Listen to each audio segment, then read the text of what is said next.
This is our question number 6. A cubical block of side 0.5 meter floats on water with 30% of its volume under water. What is the maximum weight that can be put on the block without fully submerging it under? Water density is given 1000 and this question came in 10th of April 2019 in second paper. So this is your JEE mains question, came in 2019 and it is very simple. Just you have to understand the language of the question. कि क्या कह रहा है मैं आपको बता देता हूँ हिंदी में. Cubical block of side 0.5 metre. एक क्यूबिकल ब्लॉक है जिसकी साइड 0.5 मीटर है. एक cubical block of side 0.5 metre. एक क्यूब है आपका. आपने देखा होगा वो क्यूब का शेप कैसा होता है, इस टाइप का. जो क्यूब से आप गेम भी खेलते हैं कि रूबिक क्यूब जो है उसमें मैच करने वाला हो, वही सेम क्यूब समझ लीजिए, जिसकी की साइड है मेरी 0.5 मीटर. 0.5. ये पानी की सरफेस पे फ्लोट कर रहा है. This is your water. This is water. और कितना है ये फ्लोट कर रहा है? 30% of its volume under water. 30% ये पानी के अंदर है, बाकी सारा 70% कहाँ है? बाहर. तो यहाँ पर ये कितना है? 30% पानी के अंदर, 70% पानी के बाहर. यही बोल रहा है आपका question. What is the maximum weight that can be put on the block without fully submerging. अब इसके ब्लॉक के ऊपर हम कितना वेट एक्स्ट्रा ऐड कर सकते हैं? यहाँ पर वेट कि ये बॉडी जो है मेरी वो पूरी की पूरी अंदर ना जाए. मतलब जो दूसरी सिचुएशन हो वो समवेयर क्या होगा कि मेरा ब्लॉक जो है वो थोड़ा सा ऊपर रहना चाहिए. यहाँ पर ऐसी कौन सी कंडीशन होगी? कितना वेट हम पुट कर सकते हैं कि मेरा ब्लॉक पूरा का पूरा ना डूबे? तो उसके लिए सिंपल है, आप क्या निकालेंगे इसका. अगर मैं कैलकुलेट कर लेता हूं कि जब ये पूरा अंदर डूब रहा है, अंदर डूबने का मतलब क्या होगा? जो इसका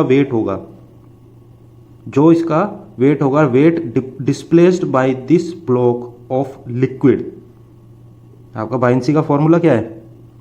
या जब भी कोई बॉडी फ्लोट करती है तो हम क्या बोल सकते हैं? मैंने body floats then the weight of the body equals to up thrust. जितना नीचे की तरफ वेट लगता है उतना ही ऊपर की तरफ मेरा फोर्स लगता है, जिसको कि हम बोलते हैं अप थ्रस्ट फोर्स. मैं सीधा ही इसमें F equals to liquid displaced by cubical block. F equals to liquid displaced by cubical block. पहली कंडीशन में, इस पहली सिचुएशन में कितना परसेंट ये अंदर है? 30%. तो 30% ही लिक्विड डिस्प्लेस करेगा ये. तो इसके लिए हम क्या लिख सकते हैं? F equals to mg. m क्या है आपका? क्यूब का मास है. ये क्लियर हो गया. अब F होगा आपका volume into density into g equals to mass of cube into G. अभी मैंने बताया जितना इसका वेट होगा उतना ही लिक्विड डिस्प्लेस होता है अंदर से. जितना ये पानी में डूबा होगा उतना ही लिक्विड अंदर से डिस्प्लेस होगा. अब कितना ये डूबा है? 30/100. 30% है. यहाँ पर वॉल्यूम वाटर की बात कर रहे हैं. ये जो है आपका, ये वाटर है. जी से जी आपका कैंसिल हो जाएगा. वी वॉल्यूम आपका वाटर है. वाटर का वॉल्यूम क्यूब के वॉल्यूम के बराबर होगा, क्योंकि उतना ही लिक्विड ये डिस्प्लेस कर रहा है उसका 30%. तो ये आएगा आपका 0.3 इंटू क्यूब का वॉल्यूम होता है आपका 0.5 की पावर 3. 0.5 आपका एक साइड दिया है और इसका जो वॉल्यूम का फॉर्मूला है वो है आपका ए क्यूब. बहुत सिंपल है. MC किधर गया आपका? MC तो आपका ब्लॉक का मास है. ये आपका इस तरीके से आ गया. ये हो गई आपकी कंडीशन नंबर 1 और you can say situation number 1. अब दूसरी सिचुएशन पे आते हैं कि जब मेरा ब्लॉक पूरा इसके अंदर है, यानी कि अभी आपने 30% लिया था, अब 100% आप ले लीजिए. 100%.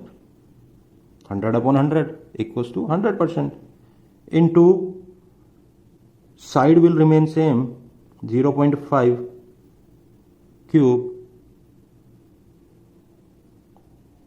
into G equals to MC, ब्लॉक का तो है ही आपका MC, प्लस एक्स्ट्रा वेट जो आपने यहां पर ऐड किया है इसकी सरफेस पे, भाई यहां पर वेट था तभी तो ये अंदर गया, तो वो वेट को आप कैपिटल M ले लीजिए इंटू G से आपका G कैंसिल। इस 100 का कोई सिग्निफिकेंस नहीं है, 100% मतलब 1। Now MC plus M equals to 0.5 power 3, ये आपकी आ गई सेकेंड इक्वेशन। यहां पर हमने डेंसिटी मिस कर दिया, ये डेंसिटी आपकी कितनी है 1000, ग्रीन से लिख रहा हूं 1000 इंटू 0.3 इंटू 0.5 की पावर 3। सिमिलरली आपकी डेंसिटी यहां पर भी आएगी 1000, सो यहां पर भी आपका 1000 मल्टीप्लाई होगा इसमें equation. Now from equation 1 and 2 you will get M, capital M equals to 87.5। Final answer क्या है आपका 87.5। आप इसको कैलकुलेट करके देख लीजिए, बहुत ही सिंपल कैलकुलेशन है।